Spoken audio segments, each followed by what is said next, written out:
Well, this is quite the way to start off the New Year's. Oh my gosh, I am so excited that it is a New Year. So Happy New Year for those of you who are just tuning in. So everyone likes to set, or a lot of people like to set kind of these New Year's resolutions. Mm-hmm. And I think this could be one of them.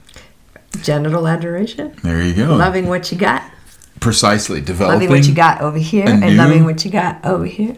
Well, most times people are like, genital adoration. What is, I mean, we mentioned this on a walk to a friend. So many people are like scratching what? Their heads like, is that a thing? I adore the person's genitals. Like, is it just like a mental state? Or no, it's a practice of something that you actually do. Okay.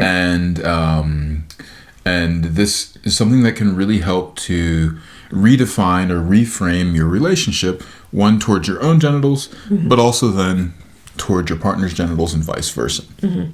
I also think in a culture where there's so much criticism, so much analysis in both mm-hmm. sets of genitals, whether it's a vulva or a penis, how it should look and how it should smell, how it should sound. Like, there's all these kind of presuppositions of the perfect genitals, and then people, if they even look at their own genitals, because many don't, then they might go into comparison of what they mm-hmm. saw on porn or wherever, and then go, oh, I don't look like that, so therefore I'm not beautiful, or I'm not yummy, or I'm not sexy. I mean, it's the same way that you have all these preconceived notions of what beauty is in terms of like the modeling world. But doesn't it feel really great to know that your partner finds you really hot? Or maybe there's just something about yourself that you find really hot. You're like, you know what? Sure, that person might be built this way and that's the perfect way, but I love that I'm actually built this way for this, mm-hmm. this, and this reason. Yeah. So, well, what are some of the ways that genital adoration happens then? Well, I think, first of all, being able to do it for yourself mm-hmm. is a really important healing, at least what I've seen. You can speak to the men's side, but for the women's side, nearly everyone has not actually taken a mirror mm-hmm. and looked. So yes. A majority of women, the only orientation they have to their vulva is feedback from the outside, which isn't always lovely. So we'll get into some of the hows to do that specifically for mm-hmm. yourself versus a partner. But so this is where you literally take the time to admire your own so there genitals. Could be a visual admiration, mm-hmm. but then there's also sensational admiration, meaning admiring the textures and all the different sensations beneath your touch, admiring the fragrance, mm-hmm. Even admiring the sound, because when genitals are quite aroused, sometimes they make interesting sound. So this is kind of a reframing now of it, because normally, typically, I think people, when they think about adoration, it's something that's verbalized to their partner, mm-hmm. and sometimes even descriptive of what they like about their partner's mm-hmm. genitals. So you have it, one, you can do it for your partner, one, you can do it for yourself. Mm-hmm. Some people even will do this like in sort of like groups on like maybe like a Facebook group, I guess like a hidden Facebook group where somehow accidentally ended up in one of those groups uh-huh. and I left fairly quickly, but it was a mixed ed group, okay. but it was purely females putting up pictures of their vulvas and females and males commenting mm-hmm. on, always like positive commenting, yes. Affirming the genitals, and there were all kinds of genitals. Now you've had workshops as well that have done this? Yeah, so I have been a guest teacher at some schools where the Body Electric did mm-hmm. something like this, where it's like, they call it yoni talk, where you sit with the facilitator behind you, so you're leaning against them, okay. and you have a mirror between your legs, and you tell the story of your genitals as you look at them, and the whole group can also see your genitals. Okay. So it's sort of a very intense, I was like, wow, what is this? But it seemed to be extremely healing, because I think it's so exceptionally taboo that when it's facilitated properly, and you start to normalize mm-hmm. all the differences and also similarities, then something happens in the collective psyche around the genitals.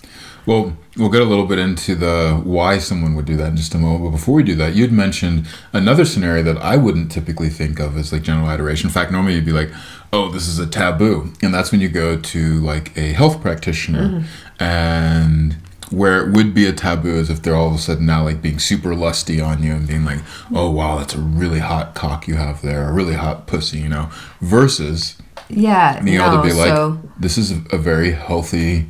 For a lot of ladies, they're very insecure. They're insecure about their smell and the coloring and all kinds of things. So to have a healthcare provider, when they're doing a pelvic exam, simply say like, everything looks great and healthy. You're very healthy. You're very, normal. Even is a word that can often have a person relax because they don't know, quote unquote, the range of what normal is. Maybe they're outside of that range according to what they do know. Well, when I do body work and I'm working intravaginally, that is a question that normally does get asked. Is almost everyone, yeah.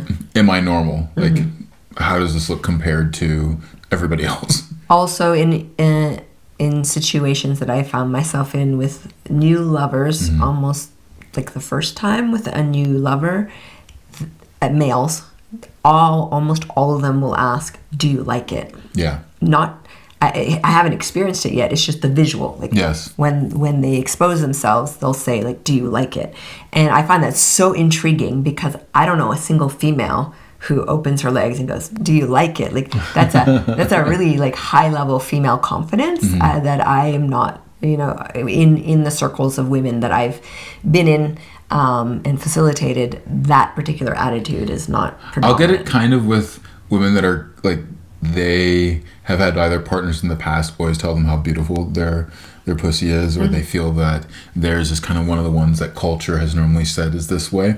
And or those that like really like their own smell and taste, they're more likely to say that. And maybe it's like when you're going down on them and then they're like, yeah, you like that, like the taste of that. It's sweet, isn't it? But I think that's rare. I don't think that's a commonplace. I think a lot of women are extremely insecure. So this episode is about I think a lot of guys are as well, which is why they say to you, do you like it?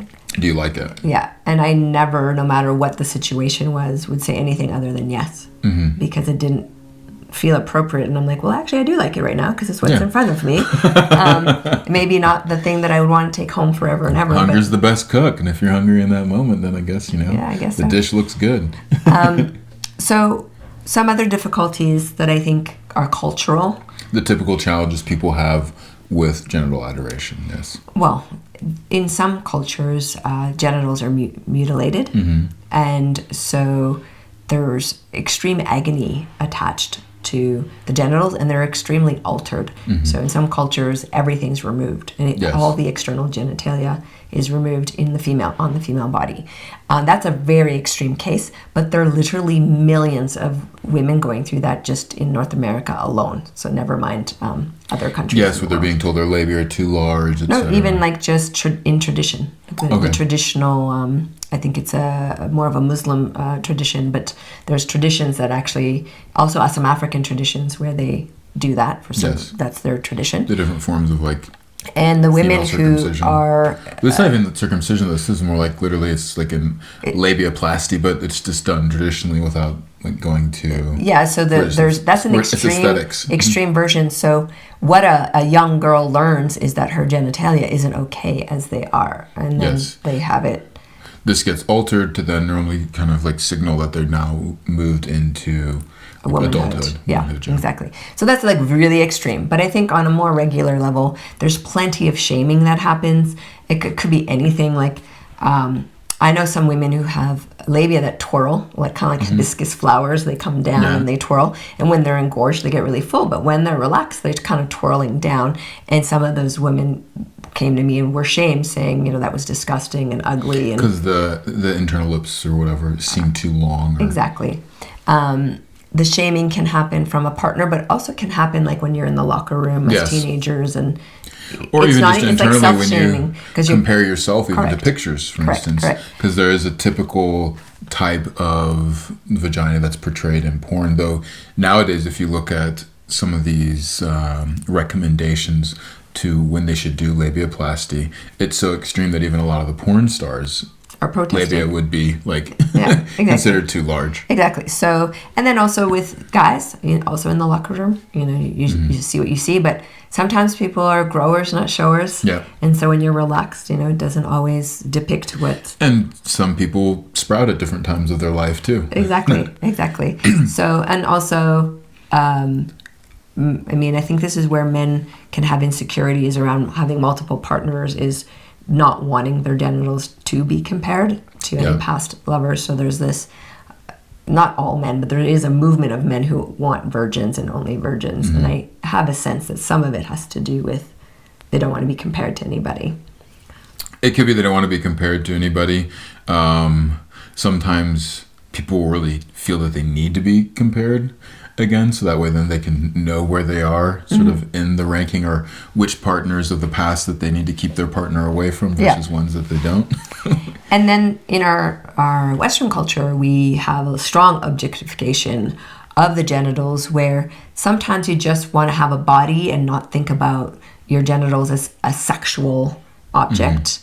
And so one of the things that a gift that I find from you is there's times, yes, that you gaze upon me with sexual intent, but there's other times you just gaze upon me with a lot of love. And actually, that's sometimes the gaze that's harder for me to receive, are the loving ones, because there's no taking, there's no grasping, there's just an offer, and it's like, oh, okay, that's overwhelming, and just in the sense that I actually personally never really thought about how my genitals looked until some shaming, but we'll talk about that later.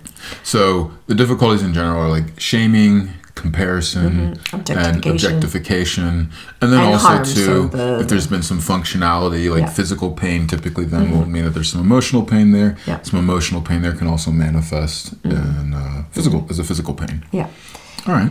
Well, given all these, what it is, all the things that can go wrong, why do it?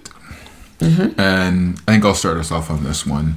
There is a really powerful opportunity to rewrite the whole story around how someone like sees their genitals, where it fits in with life. So if genitals are something that is like with a taboo such as sex, that there's a certain amount of shame there, so therefore you only do it in the dark, to actually bring it to the light of day and state what it is that you like about it, to be in a dialogue as well, not just in the bedroom, but to bring it out of the bedroom and speak about, the person's genitals and how they turn you on, or how you're looking forward to kissing them later that night, or that the smell of them drives you wild. This is a really big step in normalizing sex as well as the sexual conversation. So that way then it becomes more of an integrated part of life, as opposed to this thing that is just kind of this little secret that's kept in the corner there. Yeah, so definitely genital adoration, which is what we're calling this activity, has a profound effect on the psyche, and that effect on the psyche allows for actually greater sexual function. When you feel a positive relationship with any part of your body, actually, this is why I do like body love meditation prior to teaching anything erotic, because if we don't actually like our body, it's very hard to relax into pleasure. Well, then that leads into another thing. The second reframe is, and you mentioned this briefly, that it's not just a visual adoration, or even just verbal, but that you can verbally acknowledge, all the other senses, the taste, the smell, as well as the look. And the sound. The sounds that it makes. And, but then you can also, with sniffing, with making sounds, with tasting, and and eyeing and touching, you then are also giving it praise that isn't just by saying something out loud. And depending where the person's at, maybe a person feels very uncomfortable for them to like have you speak to their genitals, but just getting the touch and feeling it that way can be nice. Or for some people that maybe they feel that touch is too much for the first starting, to be able to actually have a conversation where you are talking directly to the person's genitals and praising it. Like I've told so many women, like, have your lover talk to your vulva. The vulva it hears everything, and she will engorge with delight being like praised. It's incredible what happens to the body, and there's a few reasons for that. What we hear affects also like our adrenals, and in Chinese medicine that's linked to kidney energy, which rules the sexual energy. So when we hear beautiful words said in beautiful tones, there's something that starts to happen that's deeper than the conscious mind. Yes. And it really does affect functionality in a positive way.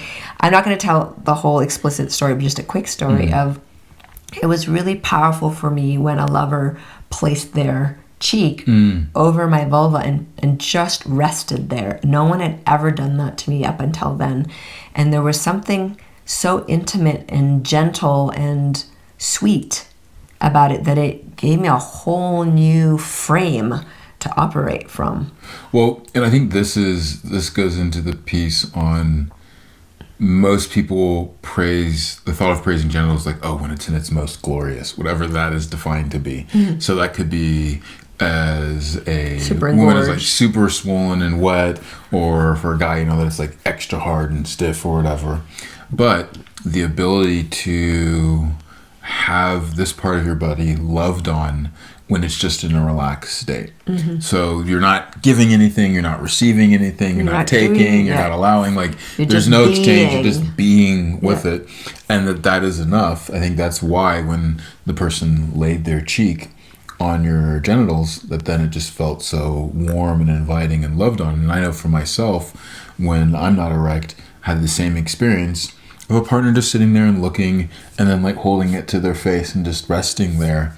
And it was as if I could just feel this deep relaxation entering my bones, which then turned into this deep acceptance, so that it's this part's just awesome in whatever state it is, which then turned into like this intense aliveness inside myself. And I remember when that cheek then was removed, there was just a buzz of joy there, and like really feeling appreciated on like a very, very primal level. I also think genital adoration, first doing it for yourself, it's quite profound. Especially when we were speaking, say, with Dr. Olivia, one of the prescriptions she gives someone who has STIs, especially visual ones like herpes, there's so much shame. She will literally prescribe to the patient, sit in front of the mirror and tell your genitals how beautiful and wonderful they are over and over again until you release all of the yuck that you're holding. And I, as a psychologist, find that super profound because when we can go into radical self-acceptance, that's when the moment of healing starts to happen. But when we stay in shame and hate on ourselves, the thing that's bothering us just even can worsen. Well, and this is maybe then we can give this as the final little takeaway hint before we go into the member section that we're going to talk about there. Is that if you find yourself struggling with genital adoration, you may wish to start with yourself. And if just giving words of praise doesn't seem feasible, doesn't seem possible, you can literally start off with a journaling exercise. Stream of thought, take a look, gaze at yourself if you're able to, or if you're not yet, just start writing whatever words, descriptive words come to mind. And do this for like once a day for a week. And notice that maybe the first several days you do it, there might just be a whole bunch of nasty, negative words that start coming out. But just keep writing it out, and then see what happens. Because then, normally, all of a sudden there's a switch. And then other aspects start to get noticed, start to get praised. As you get bored with all of the negativity, you've expressed that, but then another level of observation emerges, and then these beautiful transformations can start there. Being able to do it for yourself will also prime you to have the skill to do it with another person. So that's why the place with self is important. Also, starting with yourself will teach you a little bit how to receive praise, because sometimes it's overwhelming to receive praise from a partner if you've never even experienced it with yourself. And it helps the partner out. If you can tell your partner, like as they're going at it, it's like, oh yeah, you like how it has this, you like how it does that. They'll be able to hear in your voice, this is something that you like. And it's the same way. If you tell a person to look at a painting and be like, oh, tell me what's horrible about that painting, then they're going to look at it that way. Yeah. Or if you're like, isn't that painting incredible? Then they're going to be looking for what's incredible there. So no different than with yourself. But shall we wrap up this portion here? Yeah, so in the explicit part, we're going to really share how to do this, and there's so many beautiful ways to do this, and some personal stories. Yeah, both personal stories of where things went really well and where things also with clients, because that's also part of our work. Well, here we go. To join us for the complete and explicit version of this podcast, just simply upgrade your membership and you'll get instant access.